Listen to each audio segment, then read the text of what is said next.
Trump versus Newsom, the battle for America's future.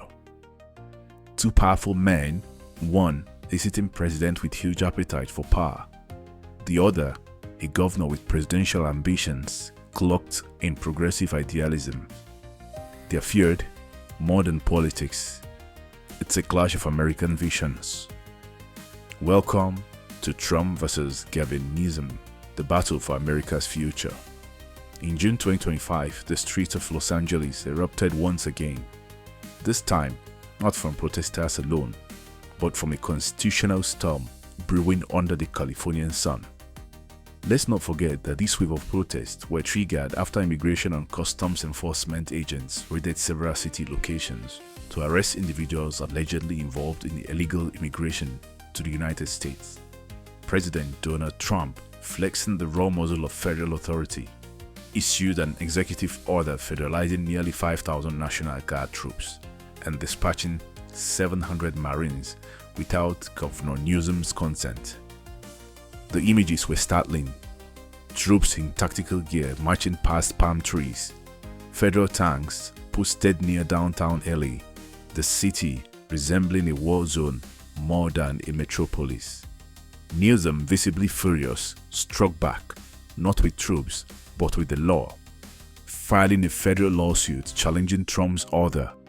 He invoked the Constitution, citing violations of the 10th Amendment and the Posse Comitatus Act, which limits the use of the military for domestic law enforcement. In Newsom's words, this is not about politics, this is about democracy, about preventing a dictatorship in disguise. As the legal showdown began in San Francisco's federal court, constitutional scholars warned this could be the defining legal moment of our generation. Can a president override state authority to deploy troops on US soil? And if so, where does it end? But the war wasn't just in court, it was also online. Trump, never shy on Truth Social, mocked the California governor as Gavin Newsom, claiming he saved Los Angeles from collapse and accused Newsom of being a soft clown hiding behind liberal lawyers. Newsom, meanwhile, harnessed his own digital arsenal. On TikTok and X, he fired off sleek, memeless counterpunches, clips comparing Trump's troop surge to banana republics, footage of fire-damaged communities with captions like, "Where was he when we needed FEMA?" Then came the environmental counteroffensive, just days after the troop drama. Trump signed a congressional resolution killing California's landmark plan to ban the sale of new gasoline cars by 2035, a brutal hit to the state's ambitious green revolution. Newsom hit back with executive orders to double state-level subsidies for electronic vehicles, challenging the resolution in federal courts and calling Trump's rollback an act of environmental vandalism. California has always played this role, America's policy laboratory and at times its last firewall. But this time, the laboratory is on fire and the scientists are at war with demolition team. Legal analysts warn that the stakes go beyond California.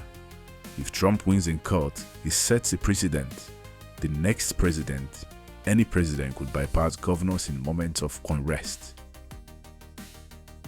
In the wrong hand, that's the death of federalism. But if Newsom wins, he will not only check a sitting president's power, he will solidify his status as the liberal North Star, a governor with national steel.